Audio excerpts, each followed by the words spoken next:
What's the Shroud of Turin? The Shroud of Turin is believed to be the actual burial cloth of Jesus of Nazareth. It's a very unique artifact because we get in this singular artifact the death, burial, and resurrection of the historical Jesus, and no other artifact does that. Deep within the ancient fibers of the Turin Shroud, scientists uncovered something that stopped them cold. DNA. Not from one person, not from one region, from the entire ancient world. For millions of believers, the shroud is the burial cloth of Jesus Christ, the only physical trace of the resurrection. To skeptics, it's the most sophisticated medieval forgery ever created. A fake designed to deceive pilgrims desperate for miracles. For 600 years, the debate raged. Faith versus reason. Belief versus proof. Then science stepped in, and what they found didn't settle the argument. It made it stranger. So what's your take on this? Let me know in the comments. Hit subscribe and share this with someone who needs to see it. The story begins not in a laboratory, but in a dark room. May 28, 1898, Turin, Italy. A lawyer and amateur photographer named Secondo Pia was granted rare permission to photograph the shroud during a public exhibition. He asked for permission of the Turin authorities if he could photograph the shroud. Photography back then wasn't simple. Pia hauled a camera the size of a suitcase onto scaffolding inside the cathedral. He used powerful magnesium flashes to cut through the dim light. Late that night, alone in his darkroom, Pia lowered the glass plate into developing chemicals, and then he nearly dropped it. What appeared on the negative wasn't what he expected. And he has this negative plate submerged in the developer solution. A normal drawing or painting, when photographed, becomes distorted in negative. Light turns dark, dark turns light. The image looks unnatural, mask-like. He said he was looking into the face of the Lord. But the shroud was different. On the photographic negative, a sharp, high-contrast, astonishingly detailed positive image emerged. A face, deep-set eyes, a broken nose, a forked beard, and bruising on the cheek. For the first time in history, the figure hidden in the linen became visible, not as a shadow, as a man.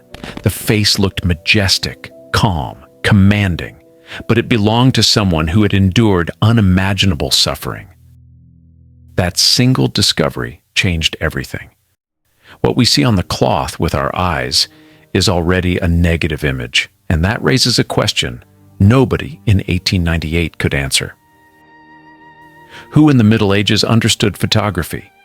Who knew that light could be reversed to create a hidden image? The answer is simple: nobody. Photography wouldn't exist for another 800 years after the shroud's supposed creation.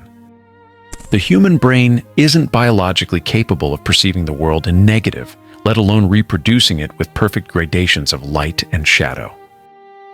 This was the first crack in the wall of skepticism. But the real mystery wasn't in the image, it was in the dust. In 2015, a team of geneticists led by Professor Gianni Barcaccia at the University of Padua was granted access to the shroud. Their mission was bold: extract and analyze DNA, not to find the DNA of God. That's impossible. There's no reference sample. They wanted to trace the history of the cloth itself, where it had been, who had touched it, whose hands had held it across centuries. Using sterile micro-vacuum devices, they collected microscopic particles of dust, pollen, and organic material from deep between the threads. The samples went to an ultra-clean laboratory. The sequencing began. They focused on mitochondrial DNA. Unlike nuclear DNA, it exists in hundreds of copies per cell, passes down through the maternal line, and survives far longer in ancient material. For weeks, Genome computers decoded millions of sequences, comparing them against global databases. When the results appeared, the researchers couldn't believe what they were seeing. This wasn't the genetic profile of one person. It was a genetic portrait of humanity. The findings were published in Nature Scientific Reports. The reaction was explosive. If the shroud were a medieval forgery made in France, European DNA should have dominated completely. If it were an authentic relic that never left Jerusalem, Middle Eastern DNA should have been the only trace. Neither was true. What appeared was chaos. The entire world encoded on a single piece of cloth. Middle Eastern DNA, haplogroups associated with the Druze, an isolated community in Israel, Jordan, Lebanon, and Syria, ancient, stable, unchanged for thousands of years. Western European DNA knew exactly what you'd expect from a relic kept in Europe since the 15th century. North and East African DNA, haplogroups pointing to Egypt and Ethiopia. South Asian DNA, genetic markers from the Indian subcontinent, and the most shocking, East Asian DNA markers associated with China. China, India, Africa, Europe, the Middle East, all on one cloth. If the shroud were forged in a French abbey around 1350, how could Chinese and Indian DNA possibly be there? Medieval Europe had long-distance contacts, yes, but not on a scale that would leave such widespread, clearly identifiable genetic traces on a single burial cloth. The answer turned out to be simple. The shroud didn't stay in one place. It traveled. When scientists mapped the genetic distribution, they discovered something stunning.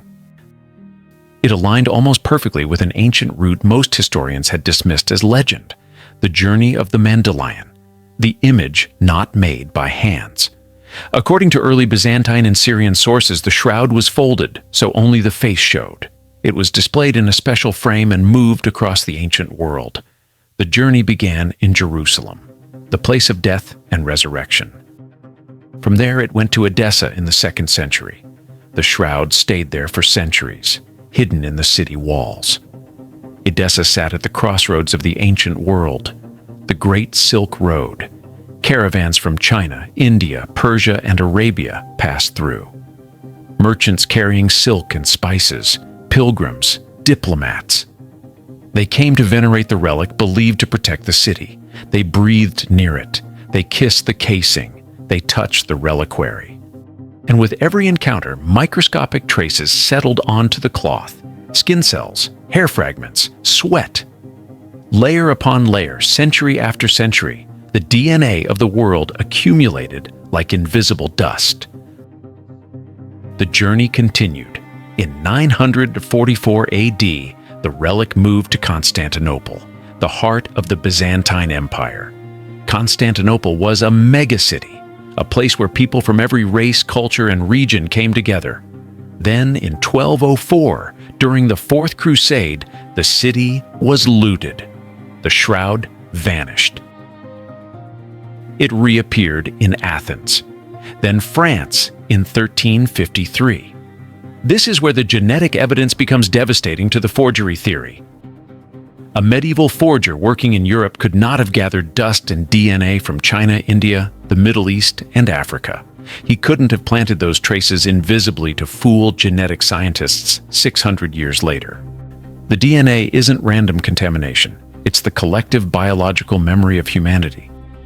Dust from the sandals, robes, and hands of countless people who gazed upon this face over thousands of years. This proves the antiquity and Eastern origin of the object more convincingly than any radiocarbon test. But human DNA is only half the story. The other half is written in plants. 2 experts examined pollen grains trapped in the fibers. They found pollen from 58 different plant species. 17 were European, expected, but the majority came from elsewhere, the Middle East, Turkey, Anatolia. Then came the shocking part: pollen from plants that grow nowhere else on Earth. Species found only in a narrow corridor between Jerusalem and Jericho. One plant dominated, Gundelia tournefortii, a thorny desert shrub. Its pollen made up nearly half of all samples. Why would pollen from a thorny plant be so concentrated?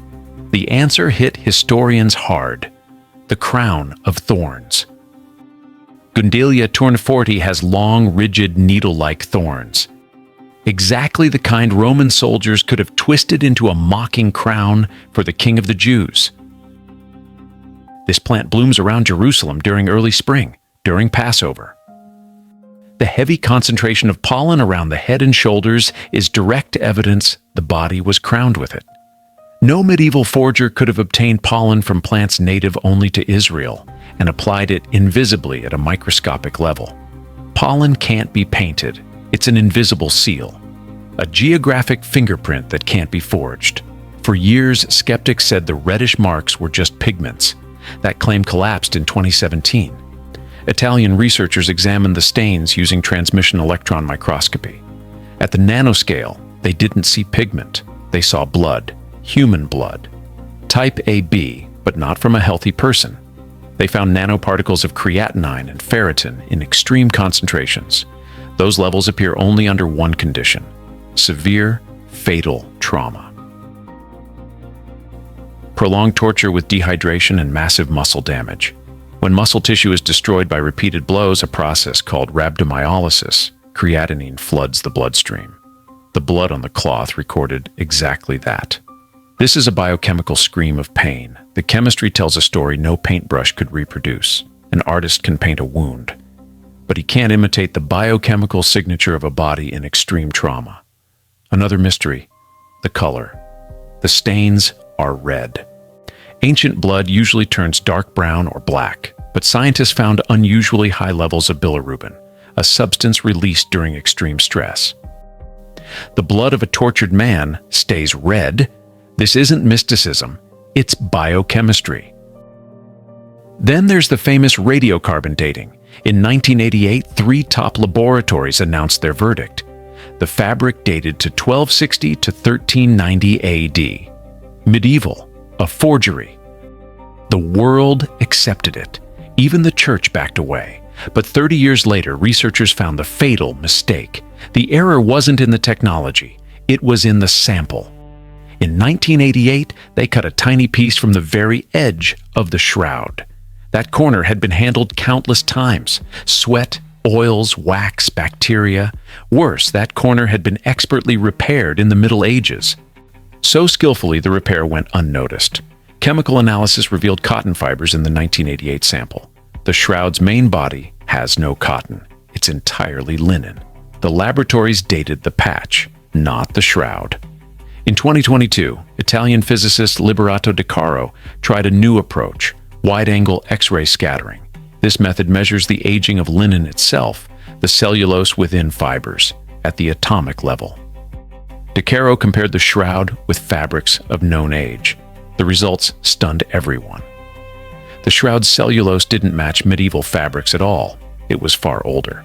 It matched linen from Masada, Israel. Masada fell in 74 AD. The textiles date to 50 to 74 AD 1st century, the time of Christ. Using X-rays, scientists pushed the shroud's age back over 1,000 years. In 1988, science dismissed the miracle. In 2022, it reignited it. But one question remains: how did the image form? No brushstrokes, no pigments, no ink. The image sits only 200 nanometers deep, thinner than a hair. It's not paint. It's a chemical burn from an unknown energy source. Scientists tried replicating it. Only a short, intense pulse of vacuum ultraviolet radiation worked. But such lasers didn't exist in antiquity. To form the image, the body would have emitted an unimaginable energy burst lasting less than a billionth of a second. In 1976, revealed something incredible. The shroud contains a perfect 3D image. The intensity matches exactly the distance between body and cloth. No artist could reproduce that. Layer by layer, the evidence points to Jerusalem, 30 to 33 AD. The shroud defies explanation. It's not a painting, it's a holographic imprint, a forensic record. A witness to a moment that changed history. Perhaps one day we'll understand the energy that left this trace. Until then, it stands as the 5th gospel. Do you think science will ever explain a miracle? Drop your thoughts below and subscribe because history's deepest mysteries are just beginning to surface.